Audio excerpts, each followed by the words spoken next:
Welcome back to Trinity Canines. I hope you got a chance to watch our video from last week where we prepared the ponies, actually introduced you to Jasmine and Maverick, our two therapy ponies, living in San Juan Capistrano.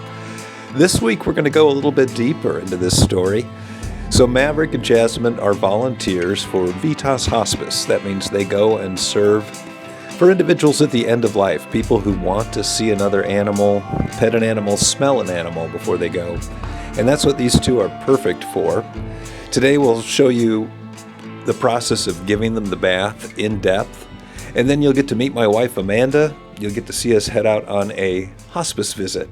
I hope you enjoy this portion of the program. Yeehaw!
And it's time to get started now with the process of loading the horses up after they're dried off and cleaned up and heading out to a hospice visit. You know, when we first purchased these horses, it was just for entertainment for ourselves, for our kids. It's something that my wife has always been a fan of, is the equestrian lifestyle. But as we got to know them and really understood their personality, similar to the dogs that we work with, we found that they had an opportunity when they connected with people to really make a difference. And it's something as a person not raised around horses, I just really didn't understand. But as I visit with patients who grew up with horses or had a favorite horse when they were a child, especially memory care patients, they just come to life again. When they smell or touch or see that horse, it brings up that memory for them. And one of those interesting facts that I teach in the dog class is when you have a memory, it's also stored with a scent. And so smelling the horses is really great for a lot of these folks as much as touching the horses. Now we're all cleaned up and ready to go. And of course, what's Jasmine going to do next? She's going to give me one high look in the eye and then roll around in the dirt again and force me to clean her up just a little bit more before we're ready for the final trip.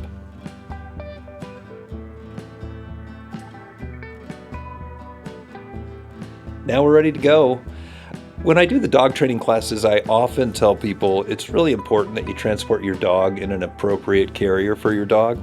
Same deal for horses. Think about these guys standing on all four legs as we drive through the Southern California traffic. This is my wife Amanda. She is the primary handler for Jasmine. Jasmine is our 16-year-old miniature horse. I work with Maverick, the little boy. He's 7. Now, these miniature horses will never get any bigger than this.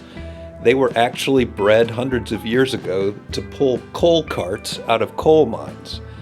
And they have a great temperament. They're easy to steer and control.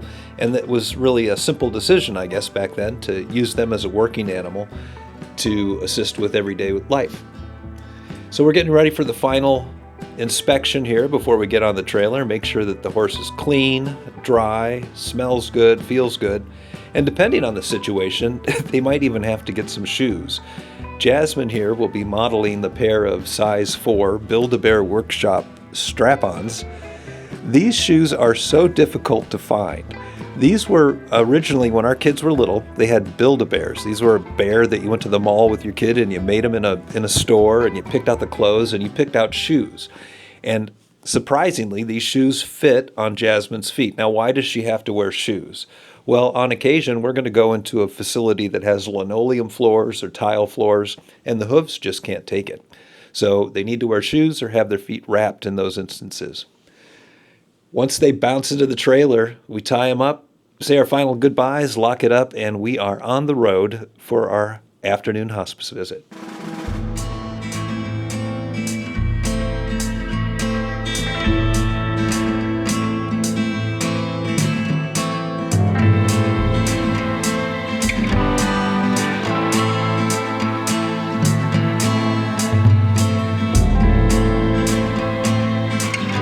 One of the interesting things about every one of these visits is where are we going to park the trailer. Today we're at Heritage Point in Mission Viejo, California, visiting the memory care unit.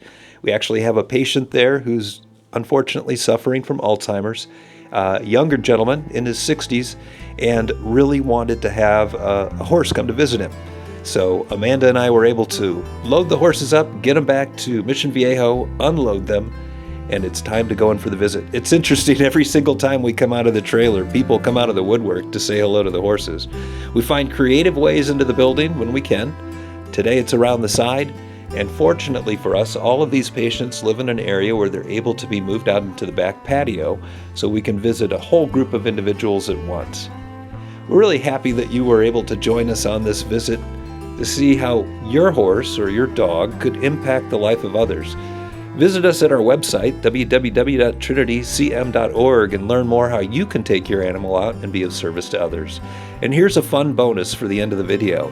At the end of that actual visit, the staff from Vitas Hospice in Orange County, California stopped by and awarded Amanda the Vitas Volunteer of the Year for 2024. Congratulations to my beautiful wife.